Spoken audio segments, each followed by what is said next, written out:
এ বিষয়ে আরও জানাতে কুমিল্লা থেকে সরাসরি যুক্ত হচ্ছেন সহকর্মী ইশতিয়াক আহমেদ। সরাসরি যাচ্ছি তার কাছে।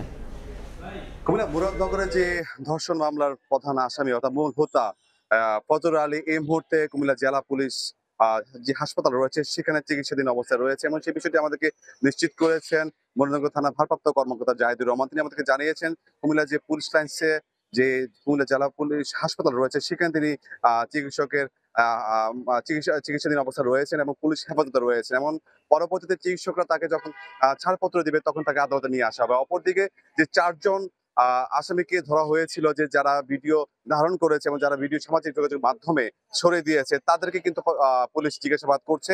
তারা কেন এই ভিডিওটি ধারণ করেছে এবং কেন তারা এই ভিডিও সামাজিক যোগাযোগ মাধ্যমে ছড়িয়ে দিয়েছে এবং বিশেষ করে ভিডিও ধারণ করার উদ্দেশ্য কি ছিল, এইসব বিষয়গুলো নিয়ে তারা চারজনকে জিজ্ঞাসাবাদ করছেন এবং তারা এই জিজ্ঞাসাবাদের পরে পরবর্তীতে 5টা থেকে 6টা নাগাদ এই চারজনকে তারা কিন্তু কুমিল্লা আদালতে প্রেরণ করবে বলে আমাদেরকে জানিয়েছে। আরেকটা বিষয় জানা রাখতে চাই যে তাদের বিরুদ্ধে ডিজিটাল সিকিউরিটি আইনে মামলা দায়ের করা হয়েছে বলে তারা যে মুরাদনগর ভারপ্রাপ্ত কর্মকর্তা জাহিদুর রহমান তিনি আমাদেরকে জানিয়েছেন।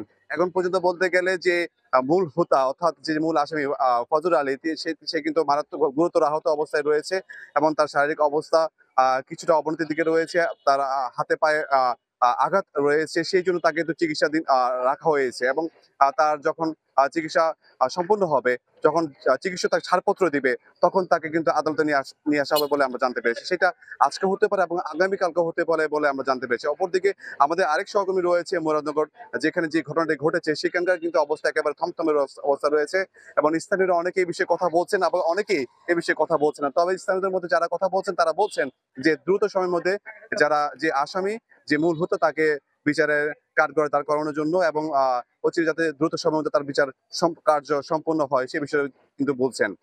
তার পাশাপাশি এই কিছুক্ষণ আগে আমরা জানতে পেরেছি যে মুরাদনগর থানা ভারপ্রাপ্ত কর্মকর্তা সহ পুলিশের একটি দল এবং কুমিল্লা জেলা পুলিশের যিনি পুলিশ সুপার রয়েছেন মোহাম্মদ নাজির আহমদ খান তিনি কিন্তু মুরাদনগর গিয়েছেন এবং যারা ভুক্তভোগী যে পরিবার সেই পরিবারের সাথে তারা কথা বলবেন এবং আসলে ঘটনা কেন ঘটেছে সেই ঘটনার রহস্য তারা উদ্ঘাটনের চেষ্টা করছেন এবং আরো অনেক তথ্য তারা জানা আছে পুলিশের, সেই তথ্যগুলা তারা এই তথ্যগুলো জানার চেষ্টা করছেন। তো এই ছিল আমার কাছে কুমিল্লা থেকে সর্বশেষ। সরাসরি যুক্ত ছিলাম কুমিল্লা থেকে।